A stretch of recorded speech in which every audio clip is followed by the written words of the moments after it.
Kolkata wonder travel YouTube চ্যানেলের পক্ষ থেকে আপনাদেরকে স্বাগত জানাই বন্ধুরা। আজকে আমরা চলে এসেছি কালীঘাটের পটুয়াপাড়ায়।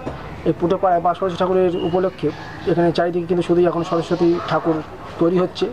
বিভিন্ন জায়গায় রং পড়ে গেছে, বিভিন্ন জায়গায় শাড়িও পরানো হয়েছে এবং বিভিন্ন জায়গায় কিন্তু এখনও মাটির প্রলেপ দেওয়া হয়েছে। তো সমস্তটাই আমাদের দেখাবো। কলকাতা ওয়ান্ডার ট্রাভেল ইউটিউব চ্যানেলের সঙ্গে থাকবেন বন্ধুরা। সরস্বতী পুজো আরম্ভ হতে হাতে গোনা মাত্র আর কয়েকটা দিন বাকি বন্ধুরা। এই সরস্বতী পুজোর সময় ছোট বড় আমাদের প্রত্যেকেরই মনের স্মৃতিতে মনে পড়ে যায় সেই ছোটোবেলাকার স্কুল কলেজের সরস্বতী পুজোর কথা। সেই দিনগুলি যে কত মধুর ছিল সেগুলি কিন্তু বারবার করে আমাদের মনে করিয়ে দেয় প্রতি বছর মা সরস্বতী পুজোর সময়। অনেকটা সেই আবেগেই আজকে আমরা চলে এসেছি পটুয়াপাড়ায়। সরস্বতী বন্দনার আগেই মা সরস্বতীর এখানে কতটা প্রস্তুতি কাজ চলছে সেগুলি আমরা একটুখানি আমাদেরকে দেখাবো।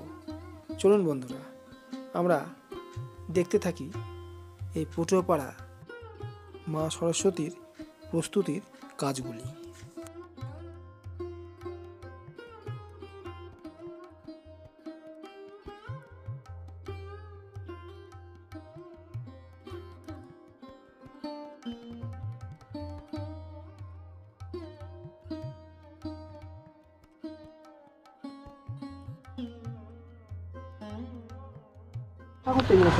এগুলো কি দাদা সব বাইরে নাকি সব মানে মানে এমনি বিক্রি মানে কেনা যায়? কেনা যায়। আচ্ছা আচ্ছা, কিরকম দাম একটু বলতে যদি বলে আমাদের ভিউ আসবে সেটা মোটামুটি একটা মানে মোটামুটি 3,000 শুরু আছে। আচ্ছা 3,000 উপর থেকে শুরু আছে। এই আচ্ছা, এটা হলে আরও একটা সুবিধা হচ্ছে আমাদের ভিউ আসলে মানে এটা জানতে পারে এখানে আসতে পারবে। এই জায়গাটার নাম কি আছে? কালীঘাট পটুয়াপাড়া। পটুয়াপাড়া, আচ্ছা আচ্ছা, কালীঘাট পটুয়াপাড়া। দেখতেই পাচ্ছি বন্ধুরা যে সব মা সরস্বতী ঠাকুরের যে মূর্তিগুলো তৈরি হচ্ছে এবং খুবই বেশ বড় বড় এবং সব 3,000 উপরে দাম আছে দাদা যে ঠাকুর বললেন।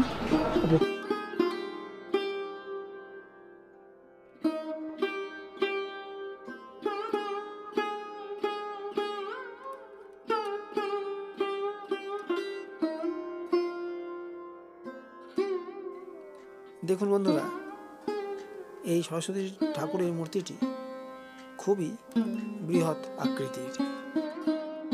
দুপাশে দুটি হাঁস দেখুন, সেটাও কিন্তু বেশ বড় এবং পাশেই চলছে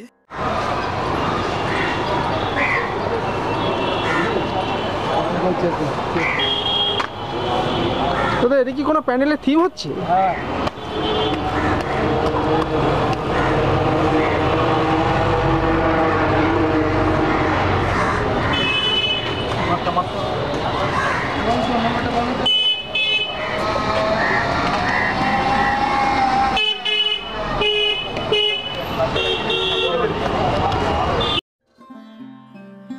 পদ্ম ফুলের আসনের উপরে এখানে দেখা যাচ্ছে মা সরস্বতী ঠাকুর দাঁড়িয়ে আছেন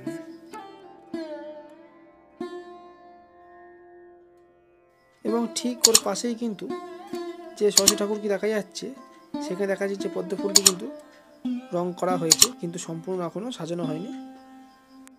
এখানে বিভিন্ন আকৃতি এবং বিভিন্ন দামের মা সরস্বতী ঠাকুর এর মূর্তি এখানে আপনারা পেয়ে যাবেন বন্ধুরা। দেখতেই পাচ্ছেন ছোট সরস্বতী ঠাকুরের সাইজ থেকে বৃহৎ আকৃতির সরস্বতী ঠাকুরের মূর্তি সমস্ত রকমই কিন্তু এখানে আমরা দেখতে পাচ্ছি। আচ্ছা, মানে 4,000 থেকে স্টার্টিং নাকি এর কমেও আছে? 4 টাকা কি দাদা স্টার্টিং নাকি এর থেকে কমেও আছে? আচ্ছা আচ্ছা, এগুলো সবই 4 টাকার মধ্যে বা তার উপরে 5.5-6-এর মধ্যে। আচ্ছা দাদা, 4,000 টাকাটা কোনটা? এইগুলো আচ্ছা আচ্ছা, দেখতে পাচ্ছেন বন্ধুরা এই সমস্ত মূর্তিগুলো যথেষ্ট কিন্তু বড়, কিন্তু এগুলো খুব একটা ছোটোও নয় আবার খুব বিরাট বড় নয়, কিন্তু বেশ মাঝারির মধ্যে পড়ে। 4 টাকা থেকে স্টার্টিং এগুলো। আর যেগুলো পেছনে এগুলো দেখছেন একটু বেশ বড়, ওইগুলো 5.5-6 এই রকমের।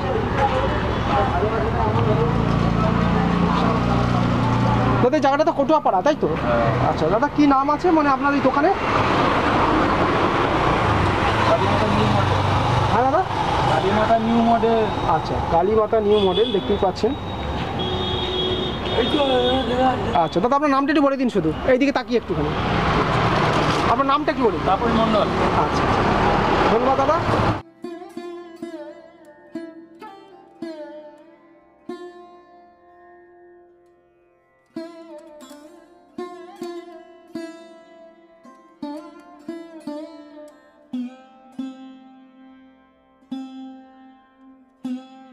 ঠিক তার পাশের দোকানটিতেই আমরা দেখতে পেয়ে গেলাম, যেখানে কিন্তু অসম্ভব সুন্দর মা সরস্বতী ঠাকুরের মূর্তিগুলি গড়া হয়ে গেছে এবং প্রায় অনেকটাই সাজানো কমপ্লিট, বেশ কিছুটা বাকি আছে।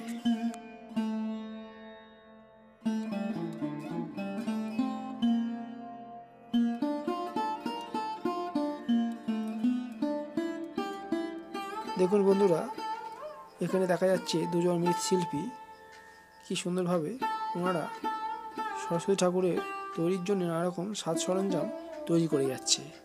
আমরা ওনাদের কাছ থেকে একটু শুনে নেব। হাত পা টাইট করে। আচ্ছা আচ্ছা আচ্ছা, দেখতেই পারলেন বন্ধুরা, এগুলো কিন্তু আমরা একদম জানি না, আমরা তো শুধু মূর্তি দেখি এবং মনে হয় যে আমাদের কত ভালো লাগে। কিন্তু দেখুন এই দাদা করছে, আমি মা ঠাকুরের যে হাত পা যেগুলো করা হয় সেগুলো টাইট দেওয়ার জন্য কিন্তু এই বাঁশের এইরকমভাবে মানে মোটা কঞ্চি মতন করে তৈরি করা হয়। এগুলো করেই কিন্তু এর উপরে মাটি, তারপরে খড়, এইগুলো সব দিয়ে দড়ি দিয়ে বেঁধে টাইট করা হয়, যার জন্য কিন্তু মন্দিরটা একেবারে পুরো মানুষের মতন মনে হয়, জীবন্ত মনে হয়। কিন্তু তার যে ভেতরের কাজটা আপনারা দেখুন কতটা কষ্ট করে করছে, আর দেখুন মানে কতটা কীভাবে করছে আপনারা দেখুন, কিন্তু দেখাচ্ছি এই যে জিনিসগুলো আমরা কিন্তু করতেই পারবো না, কতটা সরু সরু করে করছে। দেখুন প্রত্যেকটা বাঁশ কেটে কেটে এইভাবে সরু সরু করে করা হচ্ছে। এইগুলো করেই কিন্তু বাঁশ এগুলো করে মাটি, তারপরে আপনার খড় এগুলো দিয়ে এগুলো টাইট করা হবে, হাত পা এগুলো সব করা হবে। কিন্তু দেখতেই পাচ্ছেন হাঁসের গলা করা হবে। এটা ওই যে গাছমার যে ফাঁকা ফাঁকা আছে না, এগুলো ভরাট করার জন্য এটা করা হচ্ছে। আচ্ছা আচ্ছা, নাহলে তো মাটি পালাবে। আচ্ছা আচ্ছা, মাটি দিয়ে এইভাবে করে করা হবে। হ্যাঁ, এর উপরে আবার বিলে মাটি দিয়ে আচ্ছা আচ্ছা ইয়ে করা হবে। আচ্ছা, যেটা মানে ফাঁকা যেটা আছে। ফাঁকা জায়গা আচ্ছা, কাজ মাটি।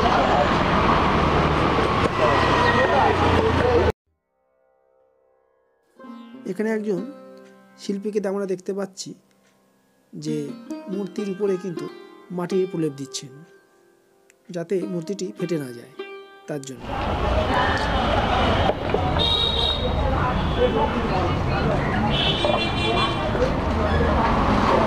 তো দেখি মূর্তিটা তো ডাইস হচ্ছে।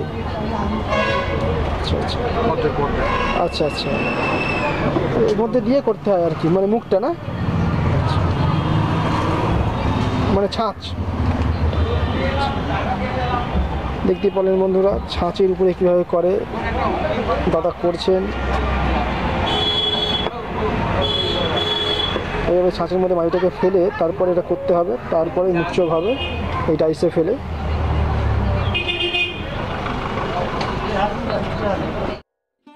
দেখুন বন্ধুরা, পাশে দেখা যাচ্ছে একজন কিন্তু মাটি চটকাচ্ছে পা দিয়ে, মাটিগুলোকে নরম করছে।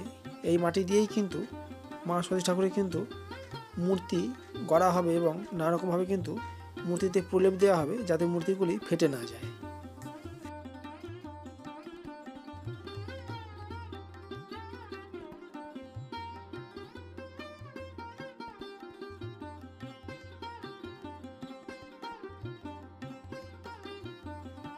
দেখুন বন্ধুরা, এই মূর্তিটি কতটাই সুন্দর এবং পাশের এই মূর্তি দুই একটার মধ্যে এখন রং করে রোদ্দুরে শুকানোর জন্য দেওয়া হয়েছে।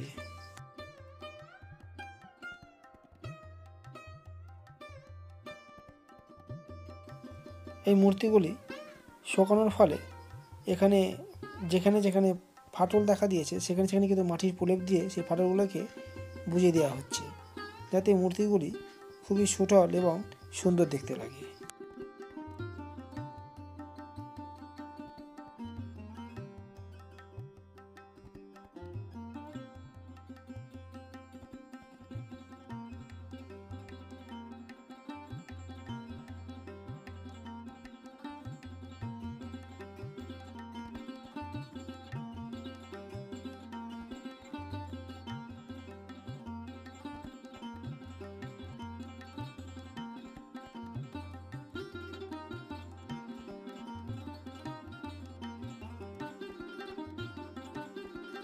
দেখুন বন্ধুরা, কত ছোট ছোট হাঁস এখানে তৈরি করে রোদ্দুরে শুকাতে দেওয়া হয়েছে।